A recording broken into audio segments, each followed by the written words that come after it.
काल रात्रि। श्री काल रात्रि माता की, देखने में ही भयावह है। काल रात्रि माता का प्रणाम मंत्र, उनको प्रणाम करते हुए कहा गया, एक वेणी जपा कर्ण पुरा नग्ना खरा स्थिता, लंबोष्ठी कर्णिका कर्णी तेलाभ्यक्त शरीरिणी, वाम पादो लसोध लता कंटक भूषणा, वर्धन मूर्ध ध्वजा कृष्णा, काल रात्रि भयंकरी। जो गधे के ऊपर सवार है, जिसकी लंबी जिह्वा है और जिनका चमकदार चमचम चमचम चमकने वाला शरीर है, पैरों में बिजली जैसे गहने धारण करती हैं, काला रंग है, खुले बाल है, बड़ी आंखें और कान हैं, और जो बहुत खतरनाक दिखने वाली है। काल रात्रि के इस रूप का ध्यान करने से सभी बाधाएं दूर होती हैं। ऐसी काल रात्रि माता के चरणों में हम बारंबार प्रणाम करते हैं। सो नवरात्रि के 7वें दिन, ये तो प्रणाम मंत्र हुआ जो मैंने प्रणाम मंत्र का। नवरात्रि के 7वें दिन काल रात्रि माता की पूजा की जाती है। इस दिन साधक का मन सहस्त्राकार चक्र में स्थित होता है। मतलब 7वें दिन इस प्रकार का काल होता है कि सहस्त्राकार चक्र में मन स्थित हो जाता है। और ये वो दिन है, 7वां दिन, जिस दिन में ब्रह्मांड की समस्त सिद्धियों के द्वार खुलता है। जैसे अक्षय तृतीया के दिन बद्रीनाथ 4 धाम के द्वार खुलते हैं ना, वैसे नवरात्रि के 7वें दिन सिद्धियों के द्वार खुलते हैं। काल रात्रि की उपासना करने से ब्रह्मांड की सारी सिद्धि के दरवाजे खुलते हैं और वे सारी सिद्धि हमें प्राप्त हो सकती हैं। इनके भय से दैत्य दानव राक्षस भूत प्रेत डरते हैं और दूर हो जाते हैं। अंधकारमयी स्थितियों का विनाश करने वाली ये काल रात्रि शक्ति है। ये काल रात्रि देवी हमारी काल से रक्षा करती है। इनके साक्षात्कार से भक्त पुण्यशाली हो जाता है। यदि किसी के जीवन में ग्रह की बाधा हो, कोई ग्रह नड़ता हो, तो ये सारे ग्रहों को दूर कर देती हैं। अग्नि, जल, जंतु, शत्रु, रात्रि, ये सारे भयों को दूर कर देती हैं। काल रात्रि माता का रूप कैसा है? इनके रूप के विषय में कहा गया, अंधकार की तरह इनका स्वरूप बिल्कुल काला है, भयानक है। सिर के बाल बिखरे हुए हैं, गले में विद्युत की तरह चमकने वाली माला है। एक नहीं, दो नहीं, इनके 3 नेत्र हैं। तीनों नेत्र ब्रह्मांड के गोले के समान है। इनकी सांसों से अग्नि निकलती है और ये गधे की सवारी करती हैं। काल रात्रि माता के 4 हाथ हैं। ऊपर उठे हुए हाथ में, एक हाथ से वर मुद्रा भक्तों को वरदान देती हैं, दूसरे हाथ से अभय मुद्रा, यानी कि भक्तों को हमेशा निडर निर्भय रहने का उपदेश देती हैं। और अन्य ऊपर हाथ में वज्र है, नीचे वाले हाथ में वज्र है और एक हाथ में खड्ग है, जिस खड्ग से निरंतर रक्त चूते रहता है। काल रात्रि माता को गुड़ का भोग लगता है, गोड़। और ये काल रात्रि माता शोक से मुक्त करती हैं और हमारे जीवन में एक्सीडेंटल जो प्रॉब्लम होती है ना, आकस्मिक संकट, तो एक्सीडेंटल प्रॉब्लम से ये हमें मुक्त करती हैं। अब जो प्रश्न मेरे अंदर है वो आपके अंदर शायद होगा कि माता जी का स्वरूप इतना भयंकर क्यों है? बात ये है, करने के लिए तो गरबा भी कर लिया, नवरात्रि भी अब तो पूरी हो गई है, लेकिन प्रश्न तो रह ही गया ना कि एक मां इतनी भयंकर कैसे हो सकती है? तब शास्त्रों में कहा गया कालरात्रि माता का भयंकर रूप इसलिए है क्योंकि माता कालरात्रि जो है अपने साधकों के, अपने उपासकों के अनर्थों का भक्षण कर लेती है। हमारे अंदर कोई दोष है, उस दोष को निकाल देना अलग चीज है। हमारे अंदर के दोषों को निकाल दिया, निकाल कर डालेंगे कहां, मुझे बताइए। यदि बाहर कहीं डाला तो किसी और में चला जाएगा। हमारे अंदर रहे हुए दोषों को कालरात्रि माता निकालती है, लेकिन वो निकाल कर डालेगी कहां? कहीं यहां वहां डाल दिया, किसी के अंदर आ गया। इसलिए माता जी क्या करती हैं? हमारे दोषों का भक्षण कर जाती है। ये कालरात्रि माता की बहुत बड़ी करुणा है, ये इनकी बहुत बड़ी कृपा है और हमारे दोषों का भक्षण करती है, हमारे दोषों को ये खा जाती हैं। इसलिए कालरात्रि माता का ये स्वरूप है। दिखने में भले भयंकर है, लेकिन सभी स्वरूपों में ये परम शांत शुभकारी है। क्यों? क्योंकि दोषों को खाने के लिए ये खड़ी रहती है। ये हुआ कालरात्रि माता का बाहरिक स्वरूप। इनका आंतरिक तात्विक स्वरूप है दास्य और रुचि। जैसे नवरात्रि के 7वें दिन कालरात्रि माता की पूजा होती है, तो नवधा भक्ति में 7वीं भक्ति दास्य भक्ति है। और कालरात्रि माता हमें दास्य बनाती हैं, दास्य भक्ति सिखाती हैं, दास्य भक्ति को प्रतिपादित करती हैं और साथ ही साथ रुचि को प्रतिपादित करती हैं।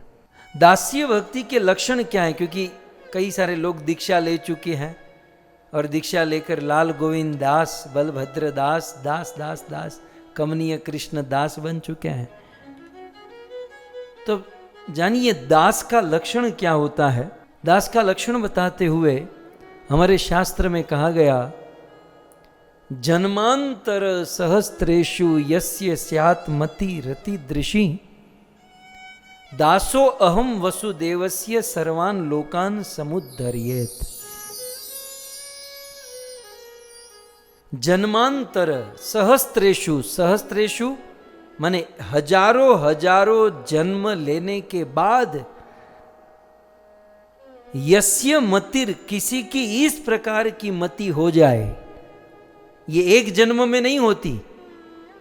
सहस्त्रेषु जन्मांतर, सहस्त्र सहस्त्र जन्म लेने के पश्चात ईदृशी, इस प्रकार की मति। कैसी मति? दासो अहम वासुदेवस्य, कि मैं वासुदेव कृष्ण का दास हूं, ऐसी मति हजारों हजारों जन्म के बाद प्राप्त होती है। और यदि ऐसी मति हजारों जन्म के बाद भी मिल जाए तो सौभाग्य समझिए, नहीं तो गधे कुत्ते तो बनना ही है। लेकिन जब ऐसी मति हो जाती है तो सर्वान लोकान सम उद्धर्येत, सभी लोकों से हमारा उद्धार हो जाता है। इस प्रकार से श्री कालरात्रि माता दास्य को प्रतिपादित करती हैं। भक्तों, दास्य में बड़ी ताकत है। और दास्य रस जो है ना, एक बात समझ लीजिए, इसे बोलने में तो बहुत छोटा लगता है दास। ऐसे समाज और संसार में दास माने बहुत छोटा आदमी होता है, लेकिन भक्ति और प्रेम के रस में दास जो है ना, सबका प्राण है। ये पंच रस और जितने भी रस है, उन सारे रसों का प्राण है दास। यदि माधुर्य में से दास को निकाल दो, वो माधुर्य पूर्ण नहीं रहेगा। साख्य में से, वात्सल्य में से, शांत में से, सब में से दास निकाल दो तो रस पूर्ण नहीं माना जाएगा। अन्य रसों की पूर्णता तब है जब उसमें दासतान है। जैसे वृक्ष, जैसे शांत रस, आप शांत रस को ले लीजिए। शांत रस में वृंदावन के पेड़ पौधे लता पता कृष्ण की सेवा करती हैं। कृष्ण के जूते शांत रस में सेवा करते हैं।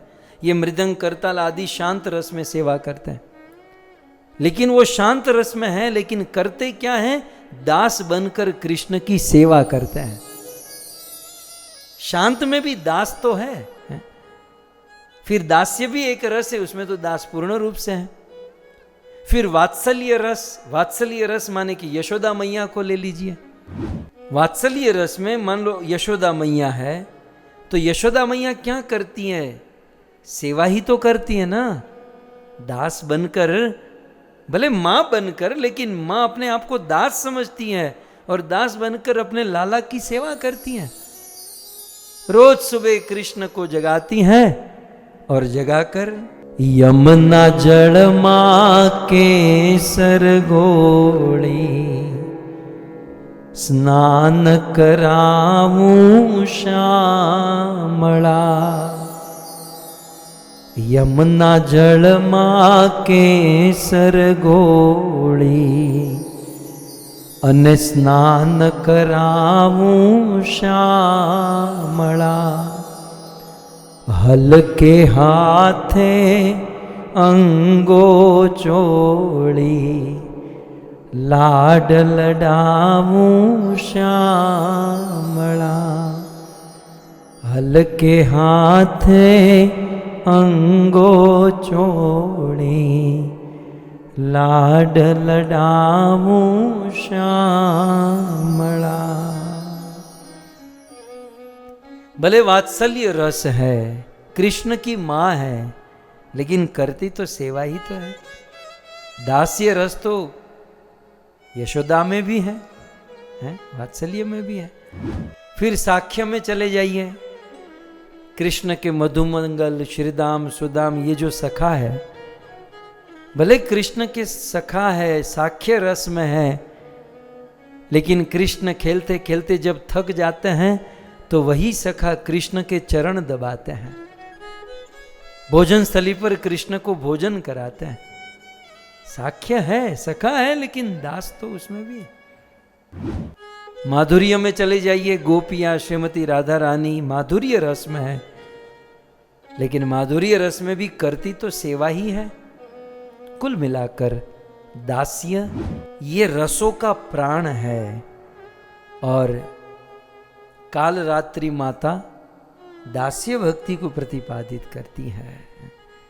दूसरे शब्दों में हमें ऐसी दास्तान करनी चाहिए, ऐसी दास्तान करनी मतलब भगवान की ऐसी सेवा करनी चाहिए, ऐसी सेवा करनी चाहिए कि हम घोड़े के ऊपर बैठे हैं कि गधे के ऊपर, यह भी पता नहीं रहना चाहिए। ये काल रात्रि मात्रा हमको ये सिखाती है। दास्य, हमें दास कैसे बनना चाहिए? पता भी न रहे कि आप घोड़े पर बैठे हो, गधे पर बैठे हो। हमें दास बनकर ऐसी सेवा करनी चाहिए कि आपके बाल बिखर गए हैं, आपके कपड़े कैसे हैं, देह गेह का कोई भान न रहे, केवल अपने स्वामी, अपने मालिक की सेवा, यही उद्देश्य होना चाहिए। ये स्वरूप है श्री काल रात्रि माता का, ये तात्विक स्वरूप है। जिसको 5-5 मिनट में मिरर में देखने की आदत है, अपने बाल को ठीक करने की आदत है, 5-5 मिनट में मेकअप करने की आदत है, उसको दास नहीं बनना चाहिए। वो दास बनने के लायक ही नहीं है। वो अपना देह देखेगा, दूसरों को देखेगा, स्वामी को, भगवान को देखेगा। तो काल रात्रि माता अपने स्वरूप से, तात्विक रूप से हमें ये बताना चाहती हैं कि ऐसे दास बनो कि अपने देह गेह की कोई परवाह ना करो। अच्छा, दास्य भक्ति कैसे होती है? कालरात्रि माता जो दास्य भक्ति को प्रतिपादित करती, दास्य भक्ति कैसे होती है? मन को भगवान में लगाना, भगवान के स्मरण में लगाना। सवे मनः कृष्ण पदारविंदयो वांचांसी वैकुंठ गुणानुवर्णने। दास्ता, दास्ता कैसे होनी चाहिए? अपनी वाणी भगवान के गुणगान में लगाए। ये है दास का धर्म। मन भगवान के चरणों में, वाणी कृष्ण के गुणगान में। करो हरेर मंदिर मार्जनादिशु, अपने हाथों से मंदिर का मार्जन। श्रुतिम चकारा चुत्सत कथोदये। दास का कर्तव्य क्या है? अपने अपने कान भगवान की कथा सुनने में लगाए, अपनी जीवहा भगवान का उच्चिष्ट प्रसाद खाने में लगाए, अपना पूरा शरीर भगवत सेवा में न्योछावर करें। दास्य भक्ति के आइडल कौन है? दास्य भक्ति के आचार्य श्री हनुमान जी महाराज हैं। दास कैसा होता है और दास बनकर कैसे रहना चाहिए, आप हनुमान जी महाराज को देखिए, हनुमान जी की कथा सुनिए। ये सारी बात आप सब लोग जानते हैं, लेकिन एक बहुत अच्छा प्रश्न है कि भाई दास भाव लाने के लिए क्या करना चाहिए? चलो ये तो समझ में आ गया, दास बनना है, और फिर वो वृत्रासुर अहम हरे तो पादेक मूलम दासानुदासो केवल लिखना ही नहीं है, केवल बोलना ही नहीं, वो भाव कैसे आए हमारे दिलो दिमाग में, वो विचार, वो भाव, वो क्रिया कैसे होगी? कोई दुकान में तो मिलती नहीं है, अमेजोन में ऑर्डर तो कर नहीं सकते। ये दास्य भाव लाने के लिए क्या करना चाहिए? तो श्रीमद् भागवत 6वां स्कंद 5वां अध्याय और 16वां श्लोक, दास्य भक्ति कैसे प्राप्त होती है, कहते हैं, यन्नाम श्रुति मात्रेण पुमान् भवति निर्मलः तस्य तीर्थपदः किं वा तस्य तीर्थपदं किं वा दासानामवशिष्यते दासानाम अवशिष्यते।